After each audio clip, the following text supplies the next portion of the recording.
Hello, it's April. Welcome to my YouTube channel. Let's talk skin. Recently I had someone ask me to film a shower/hygiene routine video, so I did that, and then I thought, okay, I think I'll do a skincare routine video as well. So today I'll be talking about my morning skincare routine. This is, well, basically every morning this is what I do. So after I've cleansed my face, typically I will cleanse in the shower. I use whatever cleanser I may be using. Right now I'm using the Peter Thomas Roth Rose Stem Cell Bio Repair Gel and my Clarisonic, and then I will also do a scrub. And that's the part I do in the shower. When I get out of the shower, I use, which I have already done, and then I will clean away any residual eye makeup that I have. Recently, I've been using the Caudalie Makeup Remover Cleansing Water, which I do use on my eyes. It's very gentle. I don't have any kind of irritation, so I really like that. I also will, when I get out of the shower, then scrub my lips. I've been using, this is the Lush Bubblegum Lip Scrub. It's just a very nice sugar scrub. I really like it. Makes the lips feel very smooth and hydrated. It does have jojoba oil in it, so very good for your skin. Then I will spritz my face with a toner. I've been using the Aveda Botanical Kinetics Skin Firming and Toning Agent, so I just spritz my face with that. I let that sit for about a minute. Usually my hair is wet, so I will maybe put some product in my hair, fix my hair a little bit, just give that a few minutes to dry. After that's had a minute to dry on my face, I will then apply my serum. I always use a serum. This, I feel, is your powerhouse product that you really want to penetrate your skin, so I always use a serum. This is a step. Even if I'm in a hurry, I never skip putting on my serum. So right now I'm using the Result Serum Plus. It's a firming type serum, so I just use a few pumps of that. This can be used as a targeted serum or all over, which I use it all over. Figure it can't hurt to have toning everywhere on the face. This one dries pretty quickly, starts getting dry. Usually I'll just give maybe 30 seconds or so after I apply the serum to go ahead and apply a sunscreen. In the wintertime, I would use an additional, either maybe an oil, like the grapeseed oil by Coastal Scents, or I would use a facial moisturizer. Since it's summertime and I've been had a little bit more oiliness to my face, I've just been going straight to whatever sunscreen that I'm using. I do love this one by Shiseido because it does help make your makeup stay. I noticed that last year when I was using it, so I really like that. They have reformulated the sunscreen now. It's supposed to be even better as far as the staying power goes. I've not tried the new one yet. I did get one in my Sephora Sun safety kit, so I will be trying it. The rep was in Sephora one day and I was talking to her about it because I was like, all right, tell me what's the difference? What's the deal with this sunscreen? Because I love it as it is. And she was saying that it's even better. As you can see, it does make a white cast on the skin. The new one apparently doesn't do that. So I do feel like that's an improvement, and that for me, my skin's already light, so it doesn't make that much of a difference. But certainly, if you were somebody who had some color to your skin, then you wouldn't want to have that kind of ashiness to your skin. I always use a sunscreen, even if it isn't this one, every day, even in the wintertime. After I've applied the sunscreen, I like to give that just a minute to sit on my face before I apply any other products. So I do go ahead and put on my eye primer. Right now I'm using it's the e.l.f. eye primer. It's getting pretty low though, so not too much in there. I'm really having to scratch around for it.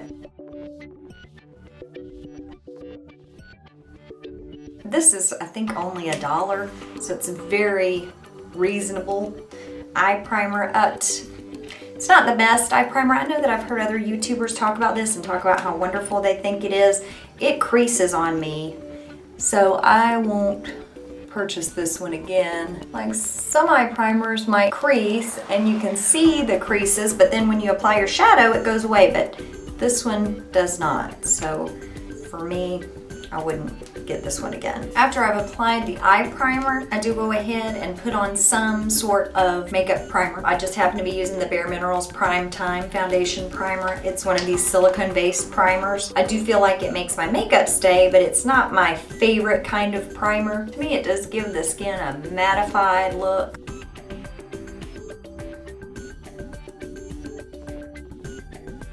It does give the skin a very soft feel.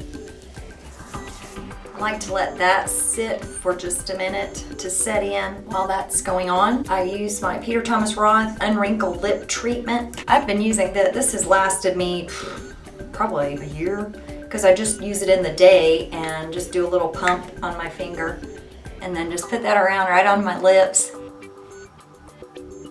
I don't necessarily notice that it plumps my lips. I mean, my lips are very thin. It would take a miracle or surgery or injections or something to give me more lip, but you can tell that it works right around the edges of the lips, and it does tingle. You can feel it. I do feel like it helps plump like those wrinkles there around the lips. I do feel like it helps with that. So I feel like it's a good treatment for the lips, even though it doesn't give you like some Angelina Jolie lips when your lips are like this. And I like to let that sit for a minute. I do wash my hands after using this product because if I have any on my hands and I start putting on any other face products, it does start burning on other parts of the face, which I don't want. So definitely wash your hands. Now that I'm all prepped, I've been using BB creams and CC creams more.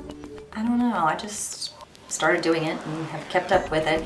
I used up a couple of small sizes of I had a couple different Dr. Jart ones. I do have a Smashbox, I think it's the CC. And then this is the L'Oreal Magic Skin Beautifier BB in Fair. It's one of these that comes out white and then changes as you work it on your face. For the BB creams, I feel like they do much better either, well, with this kind, with your hand, because it just doesn't work right with the brush. With some of my others, I feel like a flat paddle brush is really good for putting on the BB cream. I just feel like with BB creams, I don't feel like I need to use a buffing brush. I guess because the BBs are akin to tinted moisturizer, so they're hydrating enough.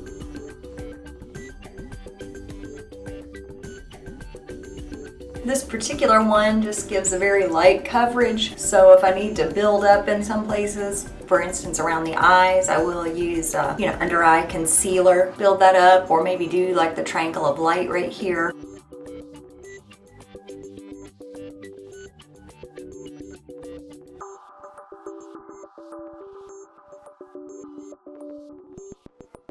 So it just gives light coverage and your skin still looks like your skin and no need to buff. And then I will do makeup setting spray. This is the NYX Dewy Finish Long Lasting Setting Spray. Sort of mist that over the face. I do feel like setting sprays help the makeup last. And if you're really concerned about your foundation lasting, you can spray this on after you do the primer. You can put this on, let it sit for a minute, then do the foundation, and then after your foundation you can do this. I typically do this now if I know I'm gonna be outside or sweating, something like that, like if you're going to an outdoor wedding, that kind of thing, then I would spray after I do the primer and leave it, and then put on my foundation, and then once I get all my makeup on, blush, bronzer, contour, what have you, then I would mist it again, and then I would use a setting powder. I mean, you don't have to do all those steps, but it does help to make your makeup last if that's something that you're really concerned about. But that was my daytime skincare routine. If you have questions, just leave me a comment. Thank you for watching. See you next time. Bye.